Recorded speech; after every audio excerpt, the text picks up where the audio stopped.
we remain in a very dark winter. What's up, family? How are y'all doing today? So I'm just sitting out here and I said I'm gonna do a video because I wanted to come and see what you guys are doing to prepare for this winter that's hitting us really, really hard, really, really fast, and really, really cold. Like, temperatures in certain areas are 20 degrees below where it should be. So we need to be preparing. We need to be, on it and thinking about doing the things that we've been putting off doing. So I made a list of some things. We need to be making sure that our vehicle is winterized, and that it has all that it needs: antifreeze, oil, your battery checked. My battery light came on last week and I let it go by and I did not check it and I ended up on the side of the road. I do not want that to happen to you, especially if and when it gets cold. Not even a if, when it gets cold or it's snowing outside, that would not be something that's great. Have a safety bag in case you're stuck in your vehicle somewhere, whether it's on the highway or whether it's on the side of the road and you're having car troubles. Have a safety bag that can get you through until you can get out of there. Inside of that safety bag, include some water, include some protein bars, include a blanket because you may need to use that as well.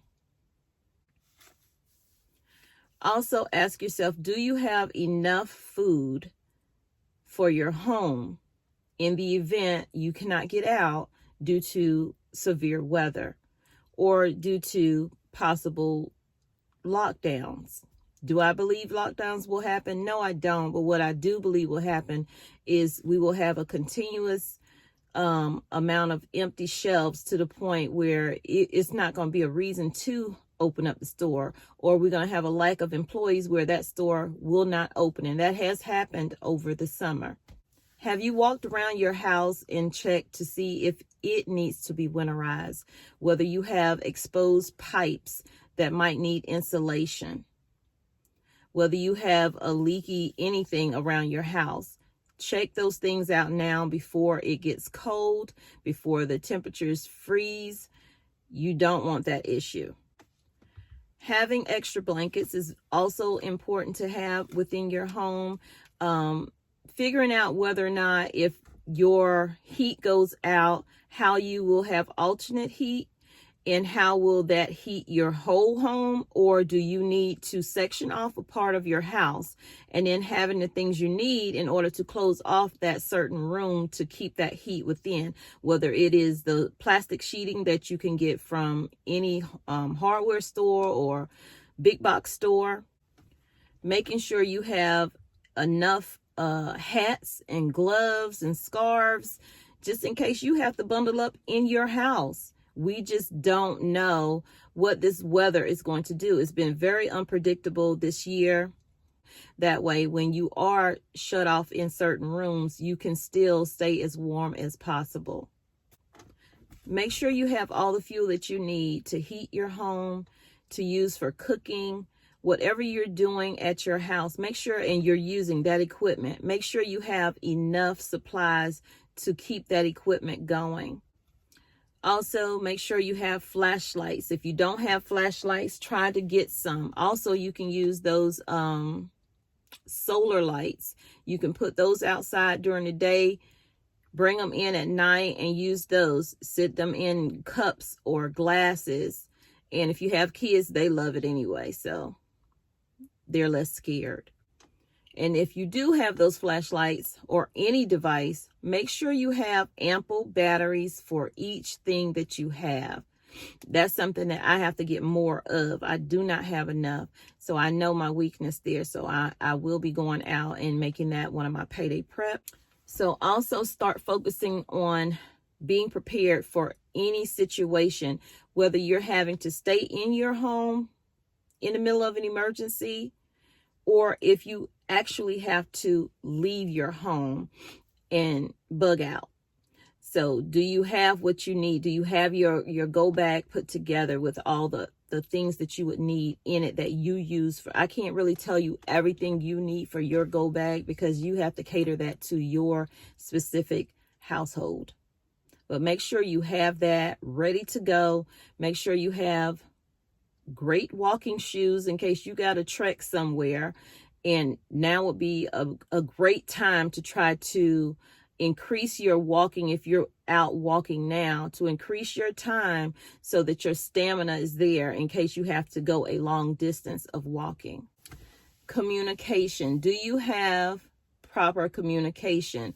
Like if the cell phones were to be down, the towers are out, do you have a way of communicating with the people that you love what you're going to do? Have you made a plan so y'all know what to do in case you can't communicate with the other person? And then I was reading some of my comments, and one, I wrote it down. Deneen said, do we need to get pagers again? And I jokingly said, yeah, with all the special codes, this code means this. This code means that. That's actually not a bad idea. Or the two-way radios. Preparing for disasters is important, and also preparing your mind mentally to be able to handle a crisis, to know what to do, because your family will be looking at you. You know what I'm saying? So make sure you're prepared mentally. I don't know how you can actually mentally be prepared, but wrap your mind around, this is what I need to do if X, Y, and Z happens. And I think that will help. We are about to have a long, hard winter. And here's some of the reasons why I think that. The shelves are becoming more and more empty. If you're blessed to have a fully stocked store, then go out and take advantage of that. Get the items that you need for your household now. Do not wait. Now is not the time to procrastinate. In life, we procrastinate over a lot of things. I know, because I'm one of those people. But lately, I have not been procrastinating. I am tackling every little section of my pantry the best I can. So try to stay calm. 1, have a plan. 2, 3, put it into action. Do what you can with your budget. I understand everybody does not have the same amount of spending money. So a lot of people are limited and are on strict budgets. So just try to get a little here, a little there. It will all add up, but you have to be consistent with it for it to add up. And if you don't have a budget, then no excuses as to why you don't have enough stuff in your house. And I promise you, I'm not trying to scare you on this. It is going to be rough. It is going to be difficult. But if we can stay focused on what we are supposed to be doing, then we can get through anything. I'm not telling you it's going to be easy, because it is not. So stay focused. Don't let anything on the outside deter you from what you are doing and why you are doing it. If you can remember your why, then everything else falls easy. You'll figure out how to get this and how to get that because you know what your why is. So the shelves being empty is number 1. Number 2 is the cargo ships that are still waiting to be unloaded. So when they finally are, will the product be any good? Not just learned, but I think I shared it before, that they are in California trying to pass a law or a bill or something to charge the cargo ship containers, the companies that are sitting there with their ships waiting to be unloaded, as if it's their fault now, but they're trying to charge them upwards of $100 or more a day just for sitting there. Who do you think is going to bite the bullet when it comes to money? Us, the consumers. We will be hit with that. Number three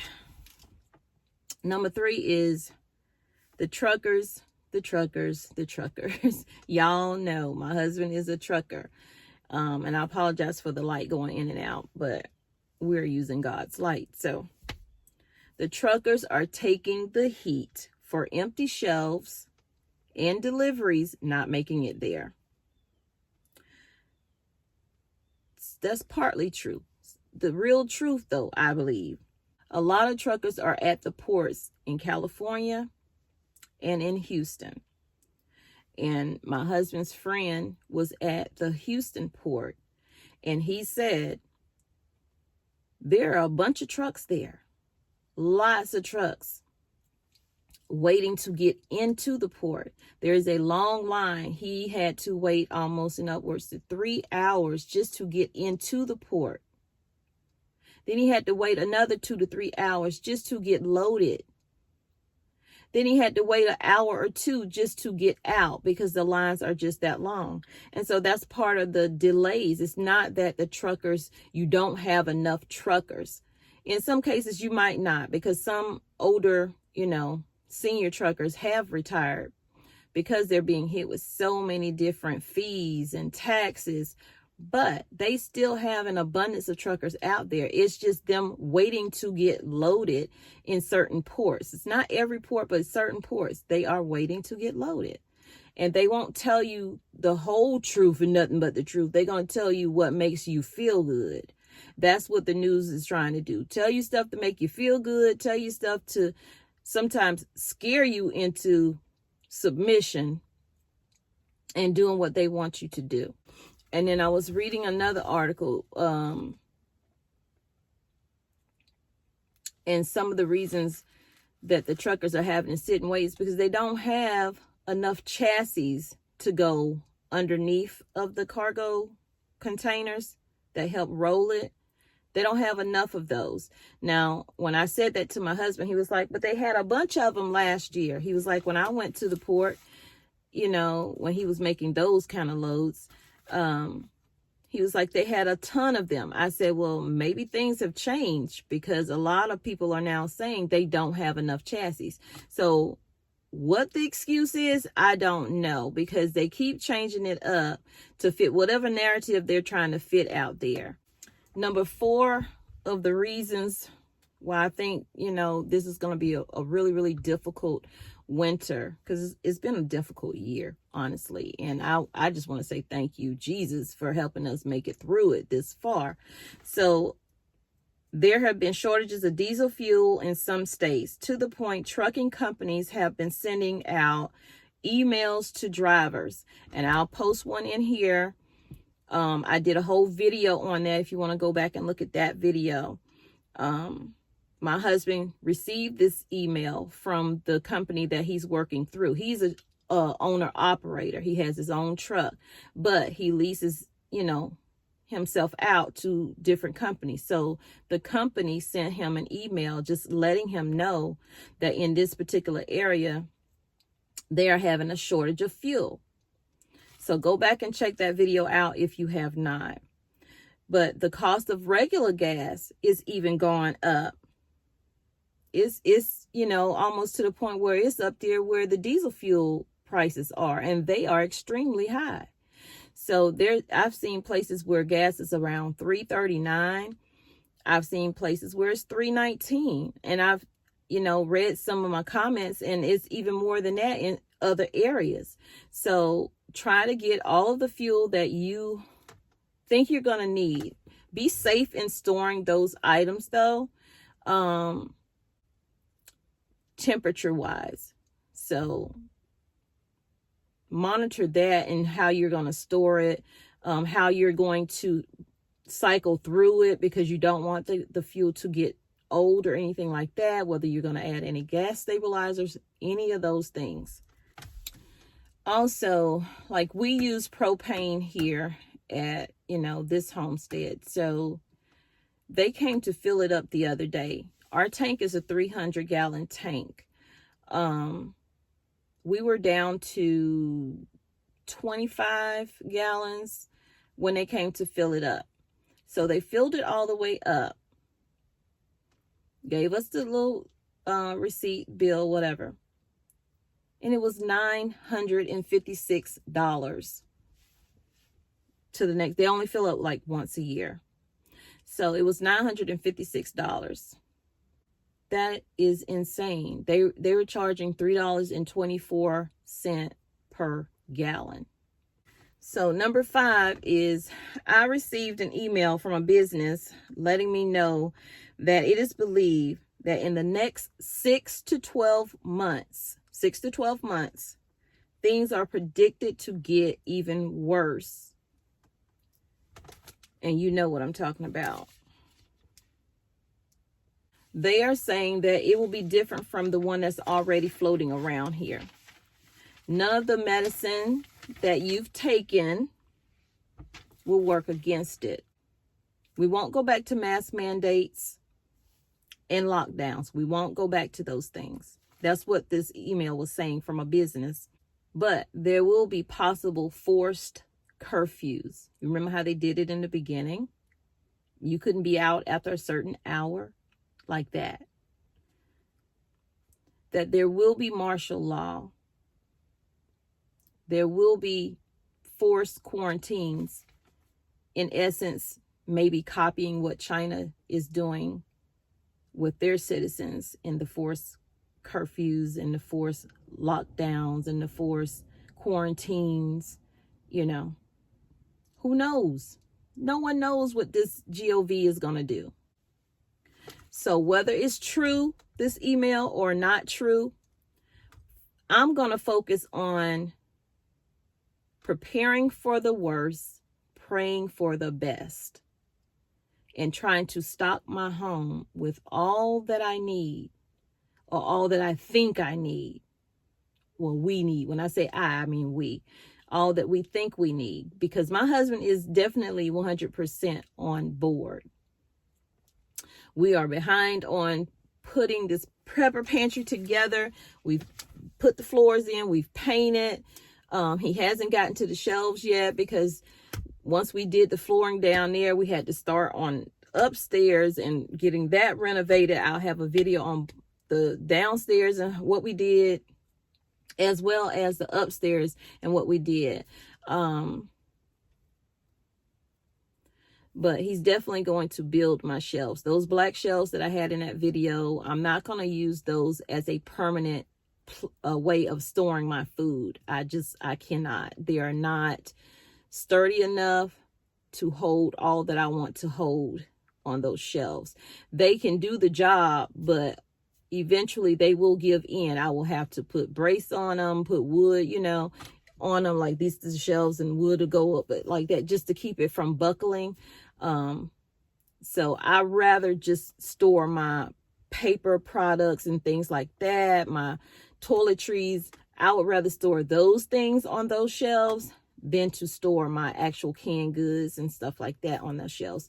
So y'all, I'm going to end this video because I don't want it to be extremely long, but I did want to come and tell you that, because I was thinking about y'all. I haven't been on here in a minute. I've been trying to focus on getting my second channel up and going, but I've been thinking about y'all, and I'm like, I gotta come and talk to them. I will be doing a store walkthrough. Today is Saturday, the 13th, I believe. Yeah, the 13th. So this will come out on Saturday, the 13th. So I will be trying to do a live on Sunday. If not Sunday, it will be Monday. A live walkthrough in a store. So just turn your notifications on if you have not. If they're already on, turn them off and then turn them back on. That way you'll know when my video uploads. Thank y'all so much for being with me today. I hope that I did not bore you. I hope that I gave you some things that you weren't thinking about, and maybe put down in the comments some things that you're doing, and that will help other folk who are reading the comments and help me as well. It might be something that you're doing that works for you and you want to share it. Be mindful, be kind to each other in the comments, because I don't want to have to delete anybody. I really don't. So y'all take care, stay safe, watch your surroundings when you're out and about, because it is the holiday season. I've read some comments, well, I'm just going to take what someone else has, that's how I, that's how I make it through. I just don't have money to be buying person. That could have been a person just playing around, but that's what they said. And there are people out there with that mindset. Well, I need to put my money towards something. They didn't say they need to put their money towards bill. I'd rather do something else with my money and just take what somebody else have. You gonna mess around and try to take from the wrong person. Because around these parts, people open carry and conceal carry. So don't play with your life over a few dollars.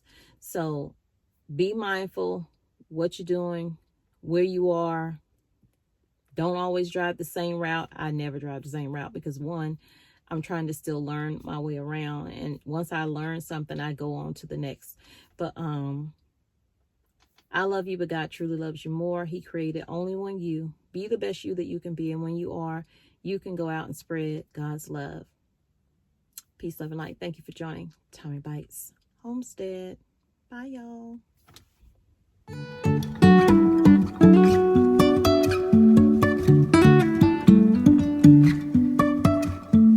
Life is a winding road, no telling where it goes. Driving through days and nights, won't stop for traffic lights. And I really wanna know if I will ever figure out where the road goes. Even if I'm falling down, I will keep on searching for my highs. You can say I lost my mind, I will keep on holding my head high. Even if the sky is falling down.